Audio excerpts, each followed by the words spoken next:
Lo volvimos a ver en la carretera, 2 horas después. Era imposible, pero ahí estaba de nuevo, esta vez caminando por el acotamiento en nuestra dirección. No parecía un fantasma. Se veía demasiado real, pero no podía ser posible. El mismo, otra vez, como un error en el tiempo.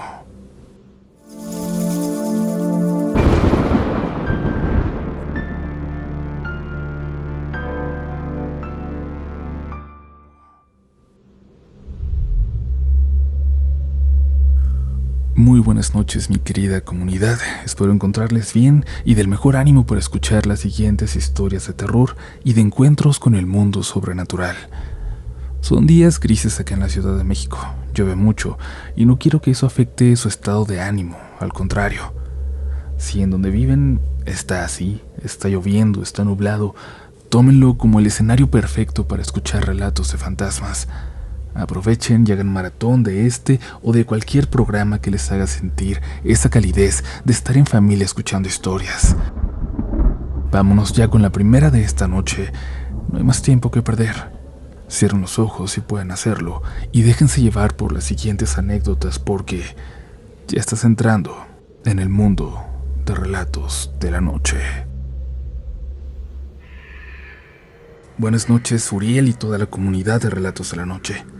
Quisiera contarles una de esas muchas historias que me contó mi mamá en la infancia y con la que nos entretenía por las noches. En el año de 1994, lamentablemente mi tío, hermano de mi madre, falleció por un tumor en la cabeza.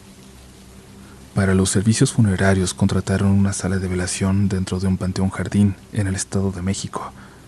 El velorio transcurría con mucha tranquilidad, aunque claro, con el dolor tan grande que supone una pérdida así. Ya para la madrugada, como en muchas salas de velación, había horario para permanecer con los difuntos, y ese era el caso de esta. Aún así se llegó a un acuerdo con el encargado, y permitió que se quedaran acompañando a mi tío, mi mamá, que en ese entonces tenía unos 23 años, su prima de la misma edad, y sus papás adoptivos, además del velador. Mi mamá y su prima no estaban al tanto del acuerdo para quedarse toda la noche. Dieron por hecho que estaba abierto toda la madrugada, como sucede en otros lugares. Durante horas estuvieron platicando y de vez en cuando rezaban para no dormirse. Alrededor de las 3 de la madrugada, sus papás ya se habían quedado dormidos en uno de los sofás y solo ellas seguían despiertas, cuando entró una señora de unos 65 años. La señora tomó asiento y muy amablemente les preguntó por su difunto. Mi mamá y su prima fueron contestando, charlando, una plática normal. Estuvieron así unos 15 minutos hablando de la vida y de la muerte, de los que se van y de los que se quedan. Luego la señora se levantó de la silla en la que se había sentado, se hincó a los pies de la caja, dedicó un Padre Nuestro y 3 Aves Marías por el descanso de mi tío. Se puso de pie y les comentó que ella estaba en la sala de al lado, haciendo compañía a su difunto, que había salido a tomar aire. Y como vio que en esa sala también había personas, pues por eso se acercó. Luego se despidió con una sonrisa y salió. Pasó un rato y mi madre y su prima pensaron en devolver la cortesía, ir a acompañarla un momento también. Salieron de su sala y se dirigieron a la de al lado. Al entrar no encontraron a nadie. Pensaron que tal vez habían salido, como dijo la señora, a tomar aire. El ataúd de esa sala estaba cerrada, sin imágenes ni fotografías, así que solo dedicaron una oración y regresaron.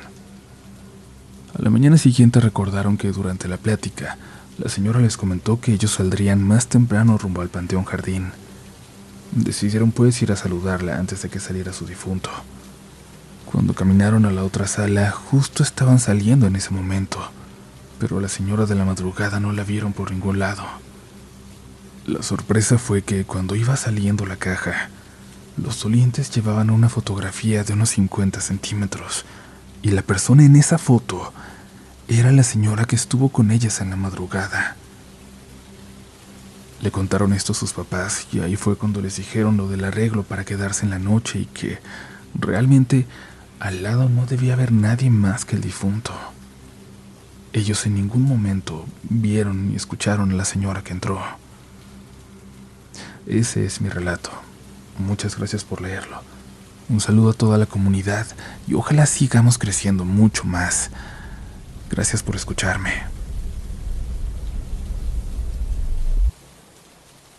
El motivo de este correo es compartir un mensaje para todos a través de la experiencia que vivió mi abuelita. Hoy, 20 de agosto, se cumplen 3 años de su partida. Quisiera compartirles esto porque a las pocas personas que se los he contado, con toda la buena intención, parecen dudar de ello y no lo toman en cuenta. Creo que aquí, en esta comunidad, hay quienes sí creen. Más que nada lo hago para preservar ese recuerdo, sus palabras, su sentimiento. Mi abuelita vivió una vida muy difícil y de cierta forma triste. Al final de sus días sufrió mucho, pero ahora descansa en paz, ya con Dios.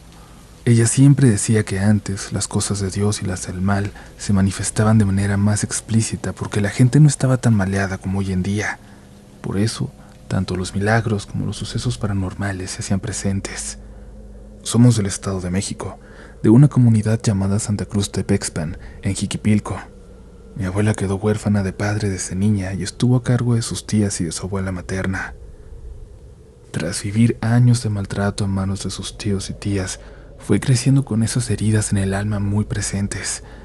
Siempre decía que si hubiera tenido a su padre consigo, jamás habría vivido así. Que tal vez hubiera tenido la oportunidad de ir a la escuela, quizás una vida distinta. Una de las cosas más tristes que le tocó fue perder a su hermanita. Decía que era muy bonita, que parecía una muñequita, pero murió tras un fuerte dolor en la pierna a los 9 años. Mi abuelita recordaba con mucho dolor ese suceso. Podía verse en ella ese sentimiento de abandono y soledad que marcó su vida para siempre. Con el tiempo se fue a trabajar a la Ciudad de México con una de sus tías como empleada doméstica en una casona. Uno pensaría que tendría mejores oportunidades, pero al ser una muchacha humilde y sin estudios, su estancia en ese lugar también estuvo rodeada de maltratos y humillaciones. En una Navidad, mientras otras familias celebraban, mientras muchachas de su edad recibían regalos bonitos, ella recibió como regalo de su patrona un jabón para que se bañara, le dijo, y eso la llenó de tristeza y de coraje. Lo aceptó con educación, pero al llegar a su cuarto se echó a llorar, reclamándole a su padre por haberla dejado sola, por no estar ahí para defenderla. Así, entre llanto y rabia se quedó dormida. De repente sintió un frío extraño. Notó que la ventana estaba abierta aunque ella no la había tocado. Se sentó en la cama y lo vio. Frente a ella estaba un hombre con un aspecto aterrador. Su carne se caía a pedazos, y los brazos y piernas se veían los huesos. Quiso gritar, pero no pudo. Solo escuchó estas palabras que jamás olvidó. ¿Qué quieres de mí? ¿Por qué me llamas todas las noches? ¿Acaso no te das cuenta que tus reclamos no me dejan descansar en paz? Mira, mi cuerpo no tiene descanso. Cada reclamo, cada palabra tuya llamándome me lastima. Me duele. Todo quedó en silencio y como si hubiera sido solo neblina, aquel hombre desapareció. Mi abuelita comenzó a llorar, pero no de miedo, sino de calma. Nos decía que al menos había podido ver a su papá, que había confirmado que no se había olvidado de ella, y desde ese día dejó de llorar por él. Pero esa no fue la única experiencia, comunidad. Tras la muerte de su hermana, lloraba mucho por ella, extrañándola, pidiéndole incluso que se la llevara con ella. Una noche, después de quedarse dormida llorando, soñó, o al menos pensó que era un sueño, con su hermanita. Se le apareció tan bonita como siempre y le dijo: hermana, ya no llores por mí, ya no llores, porque cada vez que sufres por mí yo también lo hago. Su hermanita levantó su vestido, mostró sus piernas llenas de heridas. ¿Ves esto? Esto me lo haces tú cada vez que lloras por mí. Mi abuelita entre sueños le pidió perdón, le prometió que no volvería a llorar. A la mañana siguiente, al despertar, Vio que el petate donde dormía tenía pequeñas huellas de lodo, aunque no era tiempo de lluvias. Estas experiencias nos las compartió a mí y a mi hermana, un día que un amigo mío había fallecido y yo estaba llorando mucho. Me dijo: hija, deja descansar a los muertos, no llores por ellos, porque eso no los deja descansar en paz. Cuando yo muera no quiero que lloren por mí después de enterrarme. Dios nos da la vida para estar juntos, y cuando nos llama solo quedan las cosas buenas y malas que hayamos hecho. Me limpió las lágrimas y nos dio esa enseñanza que siempre recordaré. Espero que, aunque no sea una historia tan aterradora como las demás que se cuentan aquí, esta experiencia pueda ayudar a quienes estén pasando por un momento difícil, que sepan que no están solos, que poco a poco hay que dejar ir el dolor. Nunca sabemos lo que hay después de la muerte ni las consecuencias que pueda tener nuestro sufrimiento para quienes ya partieron. Ojalá puedas leerme. Gracias por todo. Se despide de ti, Diana Valeria.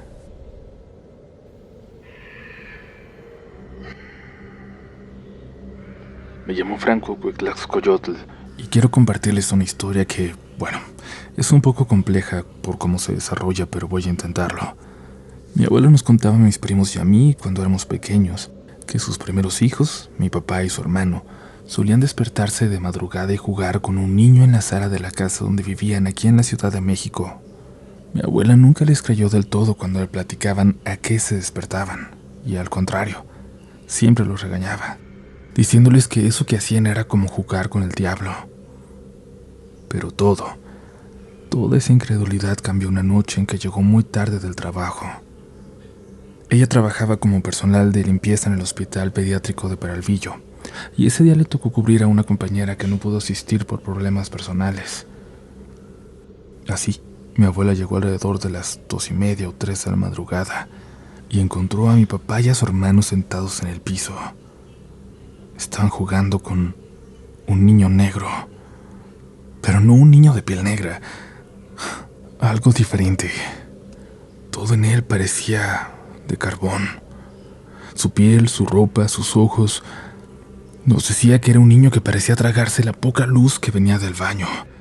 Era como una sombra vacía, viviente. Ella gritó y le ordenó que se fuera de la casa porque no era bienvenido, advirtiéndole que si no lo hacía, la niña blanca los iba a proteger. Y es que sabía que él no era un infante, que era algo que estaba usando esa máscara para engañarlos. Y eso le gritó. Aquel niño se levantó y salió corriendo por la puerta principal, pasando a centímetros de ella. Nunca volvió a meterse a la casa. Eso ocurrió hace más o menos 37 años. Después mi historia comienza hace 20, cuando yo tenía 7. En ese entonces, cuando mi abuela nos narraba lo que les había pasado a mi papá y a mi tío, yo no le creía. Pensaba que solo eran cuentos para que nos durmiéramos temprano, pero ella insistía en que no era para asustarnos, sino para advertirnos. Aunque ya no se metía a la casa, decía que esa entidad oscura seguía habitando ahí, en la vecindad, y que se solía aparecer después de la medianoche. Recuerdo bien una madrugada de esas en que las reuniones se alargan y en la mitad de la noche llega esa hambre diferente, la que tienes para aguantar el sueño. Fue cuando me enviaron por algo de comer y refresco a la tienda a esa hora, a una tienda que cerraba a las 3 de la mañana. A pesar de mi edad no tenía miedo de salir, porque casi toda mi familia vivía en esa vecindad y también en la contigua. La tienda estaba solo a unos pasos. Fui a comprar y al volver, debajo de las escaleras que llevaban a los 2 pisos de los edificios, vi a un niño agachado entre unas bicicletas y un anafre de mi tío. Parecía que estaba atorado ahí. Me acerqué y de pronto se levantó de golpe. Señaló el refresco que llevaba y me preguntó con voz inocente: ¿Me das? Fue entonces que lo vi bien. Era negro. Era una sombra totalmente negra, del mismo color que yo me había imaginado tantas veces cuando mi abuela contaba esa historia. Salí corriendo hasta mi casa, con la risa del niño siguiéndome. Asustado le conté a mi abuelita, Ella regañó a mi papá y a mis tíos por mandarme a la calle a esa hora, sabiendo que ellos mismos habían sido protagonistas de la historia original. Ellos mejor que nadie sabían que no eran cuentos, que ese niño existía y seguía ahí, apareciéndose. Y bueno, mi querida comunidad, recordé todo esto porque hace poco, uno de mis primos, el más pequeño que tengo, de 7 años, llegó a casa de mi abuela contando que había visto al mismo ente.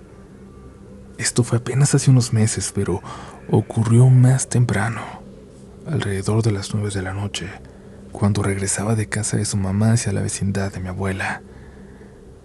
Como buen niño actual, llevaba un celular y venía jugando con él.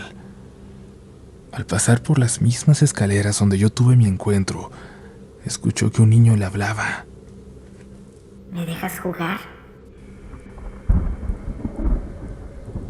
Mi primo, inocente, le contestó que sí, pero al extenderle el teléfono, notó que aquel niño no tenía rostro, que no salía de la oscuridad, como si no pudiera hacerlo, como si solo pudiera existir en ella. Corrió a casa de mi abuela a contarlo. Ella, que siempre ha tenido fe en las limpias, le hizo una con huevo, pero no pudo terminar porque este se le reventó apenas al tocarlo. La llama salió oscura, con un olor desagradable y manchas. Desde entonces no ha vuelto a suceder. Mi primo fue el último en verlo y como ya no es el menor de la familia, solo esperamos que la más pequeña no tenga que conocer a esa entidad también, que parece aparecerse siempre a los niños de la familia que rondan los 7 años. Mi padre tenía esa edad cuando lo vio por primera vez. Mi tío estaba a punto de cumplirlos. No sé ustedes, pero yo dudo que sea casualidad.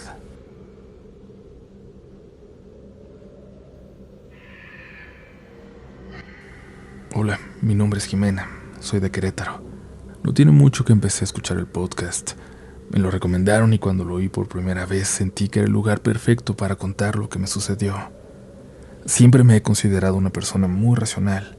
No me asusto con facilidad, pero no puedo dejar de pensar en lo que me ha estado pasando, sobre todo en una noche en particular.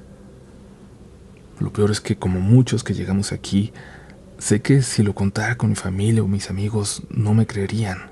Ellos simplemente no creen en estas cosas y temo que me tomen por loca. He vivido en este departamento por más de 3 años y nunca me había pasado nada, hasta hace unas semanas. Estaba sola cerca de la medianoche, terminando unas cosas en la computadora.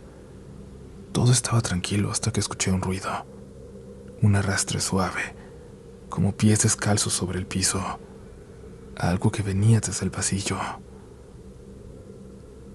Pensé que eran ruidos del edificio, pero lo extraño fue que el sonido se detenía cada vez que yo dejaba de teclear, como si tratara de avanzar solo cuando yo hacía ruido.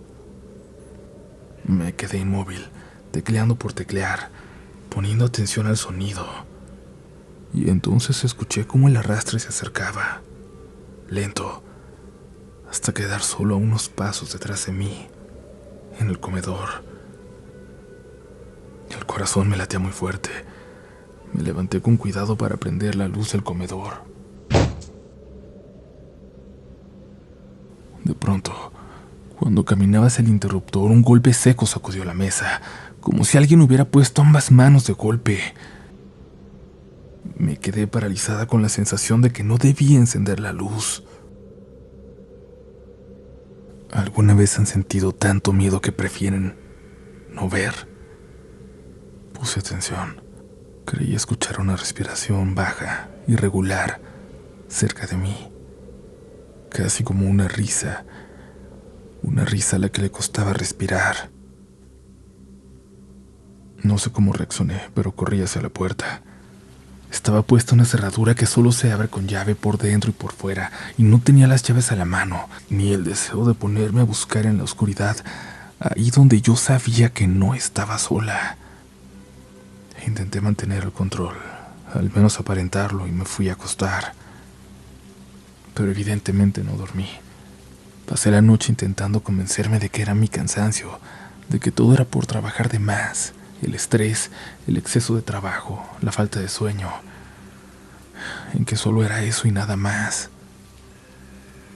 Y esa misma mañana, cuando ya casi me convencía, noté algo cuando me levanté. Algo en la casa. Huellas. Como si alguien hubiera caminado descalzo con los pies mojados. Ya estaban secas, pero eran muy claras. Huellas que iban de la puerta a la mesa, justo donde escuché el golpe. Huellas que ya no se movían de ahí. Los días siguientes empecé a notar cosas raras. Un par de veces encontré la tele encendida sin volumen, la cama extendida cuando estaba segura de haberla dejado bien, y en una ocasión la regadera estaba mojada aunque yo no la había usado. Pequeños detalles, pero demasiado específicos, demasiado reales como para ignorarlos. Y lo peor ocurrió unos días después.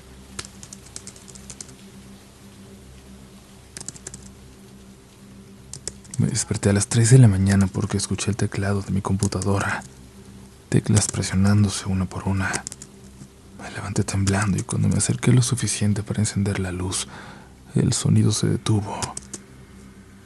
No vi nada raro, pero me daba la impresión de que la silla acababa de moverse, como si alguien acabara de levantarse de ahí.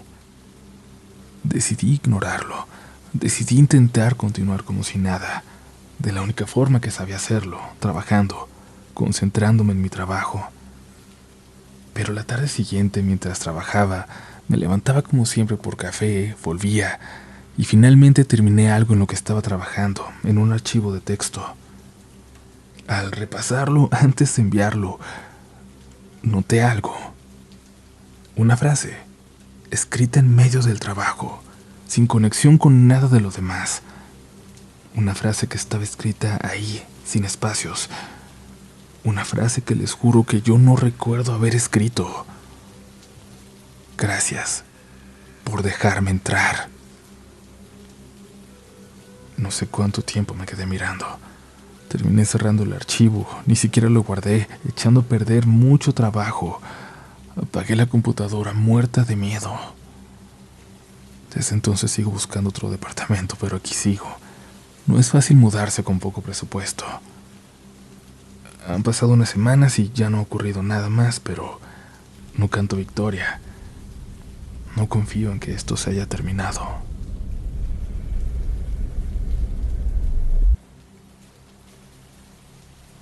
Mi nombre es Tami y soy de Guatemala.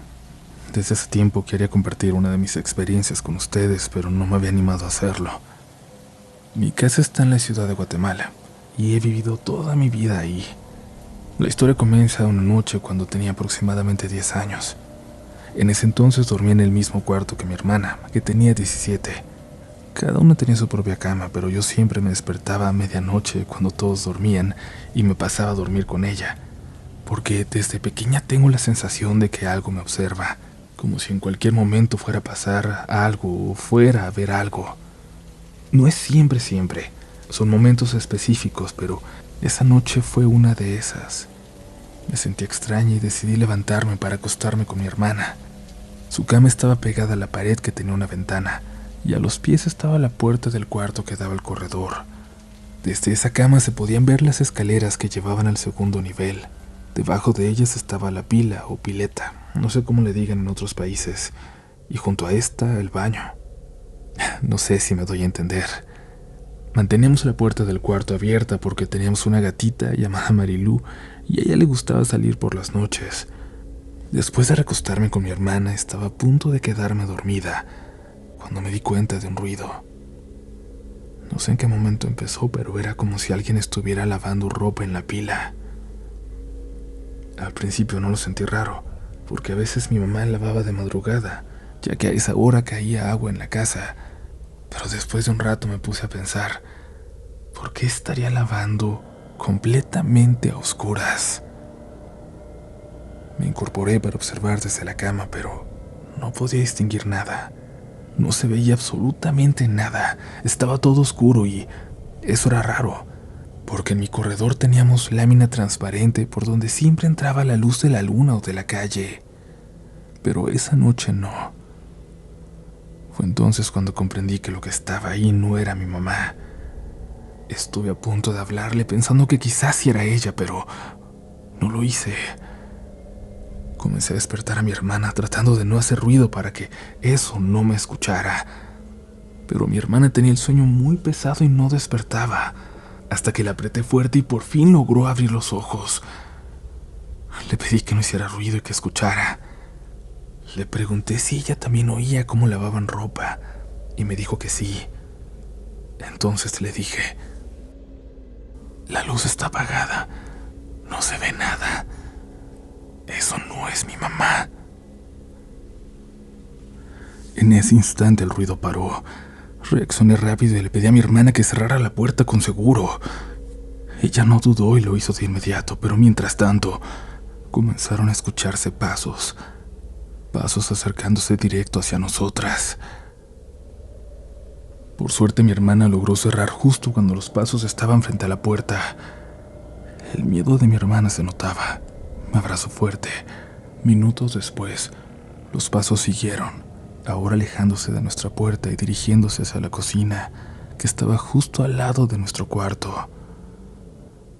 Lo peor fue que al pasar frente a nuestra ventana, pude ver una sombra. A pesar de la oscuridad, distinguí cómo esa cosa cruzó y entró a la cocina. De pronto comenzaron a escucharse ollas y platos caer, como si alguien los estuviera tirando con fuerza. El estruendo era horrible. Tenía mucho miedo, pero todo paró de golpe así de la nada. Yo me puse a rezar en voz baja hasta que me quedé dormida. No sé si mi hermana lo hizo también. A la mañana siguiente, en cuanto cobré conciencia, me levanté rápido y fui a la cocina para ver el desastre, pero no había nada. Todo estaba en su lugar, como si nada hubiera pasado. Fui con mi hermana y le contamos a mi mamá lo sucedido. Ella nos dijo que no había escuchado nada, pero nos contó que en esa casa siempre se había oído cómo lavaban ropa en la pila. Incluso recordó que a ella también le pasó de pequeña, pero aseguró que lo que vivió fue mucho peor. Algún día la convenceré de contármelo. En esta casa siempre ha sido así. Se ven y se escuchan cosas, pero ya estoy acostumbrada a vivir con lo que sea que esté habitando ahí. He escuchado muchas cosas peculiares en este canal, pero nunca de un fantasma que lave ropa. ¿Ustedes sí? Gracias por continuar aquí, comunidad, por haber llegado casi al final de este episodio. Gracias por compartir este programa, por comentarlo, por darnos tu opinión de las historias de hoy. Todas esas opiniones nos ayudan mucho, nos alimentan mucho y además hace que le vaya mejor al episodio, que llegue a todos nuestros suscriptores. En la descripción te dejamos el correo para que nos cuentes tu historia, todas nuestras redes sociales para que nos sigas también por allá y un enlace para que puedas ordenar tu libro de relatos de la noche. Nos reportaron que ya no aparece la edición especial, solo la primera. No sabemos si es definitivo o si en algún momento se van a resurtir, pero ahí está el enlace y si vuelve a estar disponible, claro que les vamos a avisar. Por ahora es momento de continuar, que aún nos queda una historia más esta noche.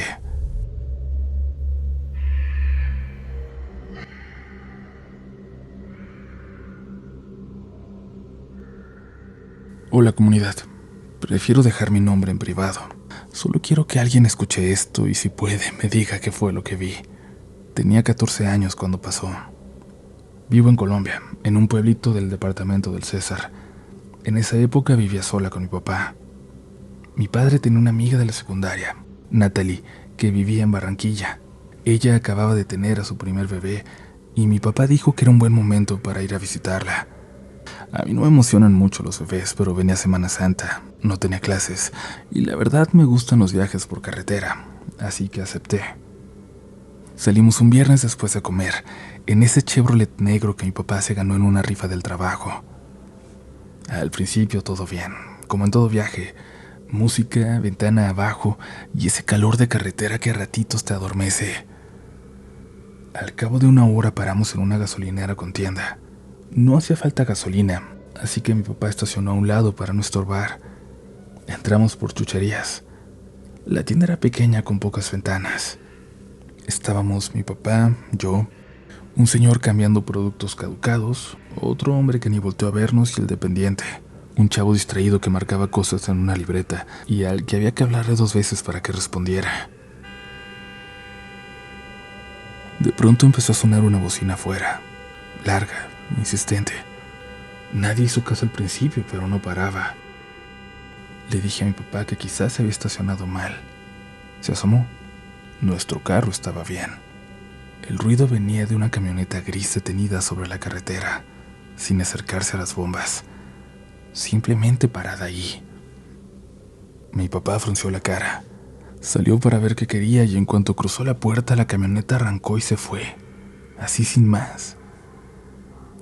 Pagamos, volvimos al carro y seguimos. Mi papá dijo que sería algún desocupado queriendo llamar la atención y nada más, y pronto lo olvidamos. Unos 40 minutos después, alguien cruzó de repente la carretera. Mi papá alcanzó a frenar, no por peligro, sino por sorpresa. Era un hombre de unos 30 años, chamarra gris, jeans oscuros, piel muy blanca y pelo negro. Lo raro no era cómo se veía, sino cómo caminaba. Avanzaba dando como tirones, aceleraba y frenaba dentro de su propio paso sin detenerse del todo, como si de pronto caminara en cámara rápida y luego en cámara lenta. La postura también era rara, cuello y cabeza hacia adelante, antebrazos flexionados y las manos colgando. Cruzó de un extremo a otro y desapareció entre la maleza. No traía mochila. Estábamos lejos de cualquier pueblo. No tenía por qué estar ahí. Mi papá murmuró: algún drogadicto. Yo me reí y le dije que no podía llamar drogadicto a todo el mundo. Pero, comunidad, 2 horas más tarde, el mismo sujeto volvió a aparecer en el camino. El mismo. Esta vez no cruzaba. Venía caminando por el acotamiento en sentido contrario a nosotros. Le pasamos por un lado despacio. Mi papá me miró y preguntó: no es el mismo, ¿verdad? Pero yo le dije que sí, aunque era imposible. No había autos detenidos cerca, ni nadie que lo acercara, y sin embargo ahí estaba, con ese paso extraño y mal calibrado. Quisimos darle una explicación y no la encontramos, así que simplemente seguimos. Y en eso me vino un sueño pesado, raro, como si me hubieran puesto una cobija encima. Yo casi nunca duermo en carretera. Quise reclinar el asiento y fue cuando noté que mi papá también cabeceaba. Le pegué en el muslo y le grité «¡Ey!» para despertarlo. Avanzamos unos cuantos kilómetros más y finalmente se orilló. Dijo que necesitaba 20 minutos, nada más. Le supliqué que no nos detuviéramos. Tenía un presentimiento horrible, visceral. Le dije que ya faltaba poco, que mejor siguiera. Me respondió algo sensato, que prefería perder 20 minutos a estrellarnos. Mi papá iba a apagar el motor cuando, de pronto, me di cuenta de que no me estaba viendo a mí, sino a algo detrás mío. Me giré hacia la ventanilla y ahí estaba, una vez más, el mismo hombre. Esta vez caminando normal, no con ese paso a tirones. Solamente estaba mirando al suelo como si buscara algo y silbaba. 2 silbidos cortos y uno largo. Una y otra vez. 2 cortos y uno largo.